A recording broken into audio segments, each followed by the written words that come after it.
काजल अपने माता पिता की इकलौती औलाद थी। उसके पिता एक प्राइवेट कंपनी में नौकरी करते थे और किराए के मकान में रहते थे।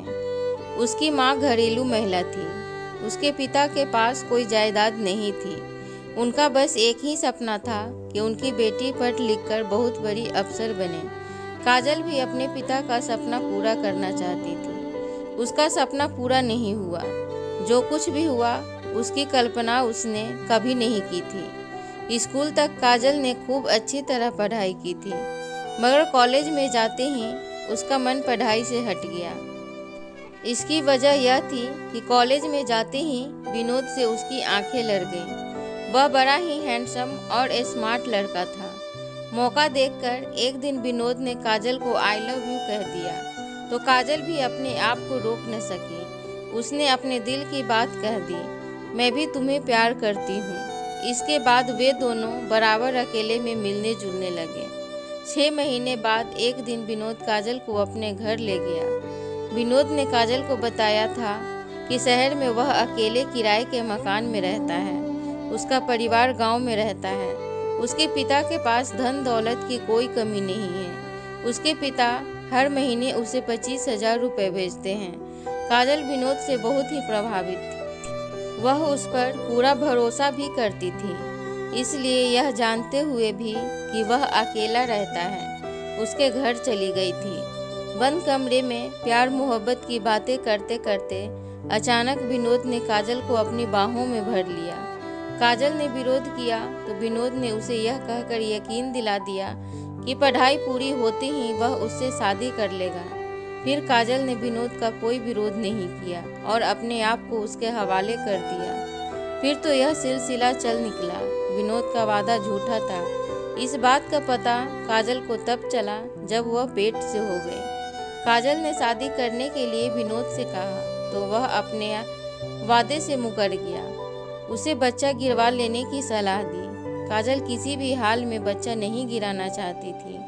वह तो विनोद से शादी करके बच्चे को जन्म देना चाहती थी। काजल ने धमकी भरे लहजे में विनोद से कहा, तुम मुझसे शादी नहीं करोगे तो मैं पुलिस की मदद लूंगी। पुलिस को बताऊंगी कि शादी का झांसा देकर तुम मेरी इज्जत से खिलवाड़ किया है।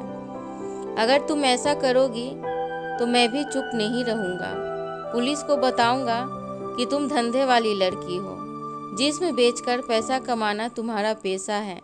मुझसे तुमने 10 लाख रुपए मांगे थे। मैंने रुपए देने से मना किया तो तुम मुझे ब्लैकमेल करना चाहती हो। मैं सब कुछ साबित भी कर दूंगा। तुम सबूत देखना चाहती हो तो लो देख लो। कहने के बाद विनोद ने जेब से एक लिफाफा निकाला और काजल को दे दिया। धड़कते दिल के साथ काजल ने लिफाफा खोला तो वह सन्न रह गई। लिफाफे में 4 फोटो थे। पहले फोटो में वह विनोद के साथ हम बिस्तर थी और बाकी 3 फोटो में वह अलग अलग लड़कों के साथ थी। काजल हैरान होकर फोटो देख रही थी। उसे यकीन नहीं हो रहा था कि विनोद उसके साथ ऐसा भी कर सकता है। काजल को चुप देखकर विनोद ने ही कहा, तुम यही सोच रही हो कि फोटो में तुम मेरे अलावा दूसरों लड़कों के साथ कैसे हो, जबकि तुम मेरे सिवा कभी किसी मर्द के साथ सोई ही नहीं। मैं जानता था कि दूसरी लड़कियों की तरह तुम भी आसानी से मेरी बात नहीं मानोगी, इसलिए तुम्हें धंधे वाली साबित करना जरूरी था। एक दिन मैं तुम्हारी चाय में बेहोशी की दवा मिला दिया था। तुम बेहोश हो गई तो योजना के तहत बारी बारी से अपने साथियों को सुलाया, उनके साथ फोटो खींची और वीडियो फिल्म बनाई। अब मेरी बात ध्यान से सुन लो। फोटो और सीडी पाना चाहती हो तो तुम मुझे 4 लाख रुपए दोगे, नहीं तो तुम्हारे फोटो इंटरनेट पर डाल दूंगा। फिर तुम किसी को मुंह दिखाने लायक नहीं रहोगी। काजल हैरान होकर विनोद की बातें सुन रही थी। विनोद बोले जा रहा था, अगर तुम एक साथ 4 लाख रुपए नहीं दे सकती तो 1 साल तक तुझे मेरे साथ धंधे वाला काम करना होगा। जिस मर्द को मैं तुम्हारे पास भेजा करूँगा उसे तुम्हें खुश करना होगा। 1 साल बाद फोटो और सीडी मैं तुम्हें लौटा दूंगा। काजल समझ गई वह विनोद के जाल में बुरी तरह से फंस चुकी है। उसने रो रो कर उससे गुजारिश की कि वह धंधे वाली काम बनने पर मजबूर न करे। मगर विनोद ने उससे एक न सुनी। आखिरकार काजल ने सोचने समझने के लिए उससे 1 हफ्ते का समय मांगा। 5 दिन बाद भी काजल को विनोद से छुटकारा पाने का कोई रास्ता नहीं सूझा तो उसने खुदकुशी करने का फैसला कर लिया। वह खुदकुशी करती उससे पहले ही एक अखबार में उसने पढ़ा कि एक लड़की को ब्लैकमेल करने के आरोप में पुलिस ने विनोद को गिरफ्तार कर लिया है। काजल ने राहत की सांस ली।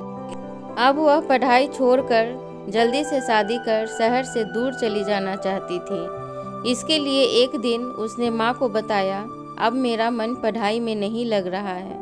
उसकी माँ समझदार थी, अपने पति से बात की और उसके लिए लड़के की तलाश शुरू हो गई। जल्द ही काजल के लिए एक अच्छा लड़का मिल गया। फिर उसकी शादी समीर से हो गई। समीर कोलकाता का रहने वाला था। वह एक बड़ी कंपनी में इंजीनियर था। उसके माता पिता नहीं थे। प्यार करने वाला पति पाकर काजल जल्द ही विनोद को भूल गई। वैसे भी विनोद को 3 साल की सजा हुई थी। उस लड़की ने अदालत में अपना आरोप साबित कर दिया था। काजल को यकीन था कि विनोद उसकी ज़िंदगी में अब कभी नहीं आएगा, मगर ऐसा नहीं हुआ।